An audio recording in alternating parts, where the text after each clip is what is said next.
Hi guys, welcome to the unboxing of the Galaxy A20. Samsung is on a roll this year.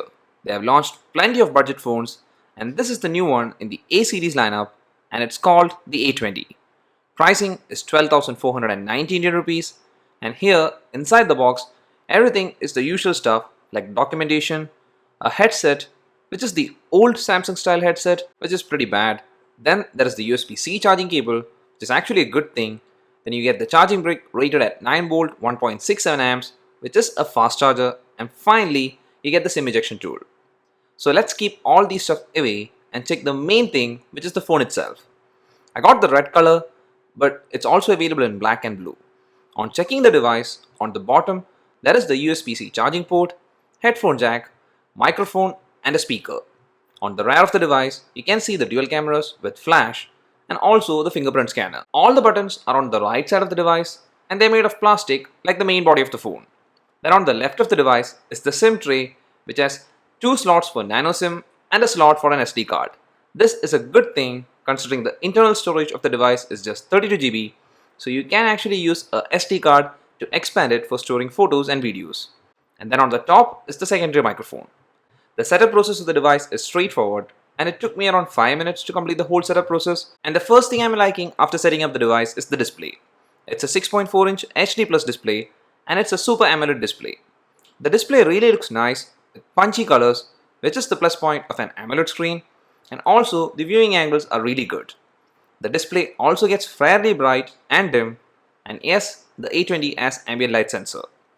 The resolution is not very high, it is 1560 by 720, which gives a pixel density of 268 ppi, and if you're very picky about the display, you can see the impact of lower pixel density, but overall I like the display and at normal using distance, the display really looks nice. One thing Samsung has skipped here is that there is no always on display option even though the display is AMOLED. Now, this rear of the phone is made of plastic and it's a fingerprint magnet, and actually the red color I have got, I like it, but it looks a bit cheap.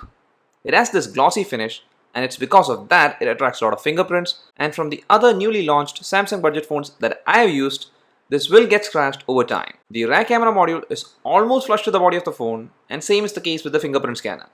But I really wish the fingerprint scanner was a bit more recessed so that you can easily find it for unlocking the phone.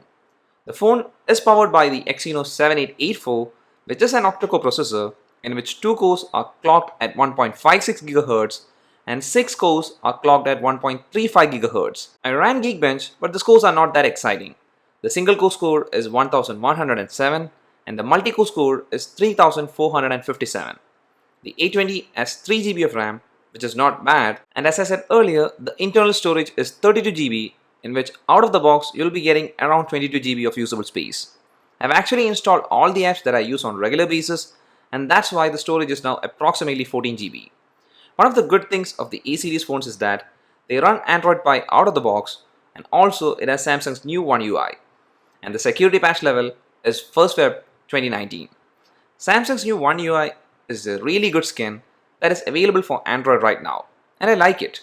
Everything is easily accessible, and also the night mode is a good addition, especially since this display is AMOLED because the menus turn black and actually it looks pretty neat. This phone has 4000 mAh battery, and my initial impression about battery life is that the battery is lasting well, and the device also supports 15 watt fast charging.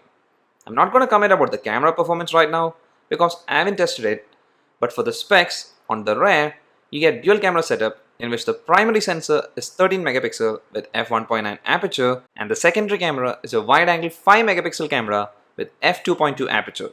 And for the front camera, it's a 8 megapixel selfie camera with f2.0 aperture.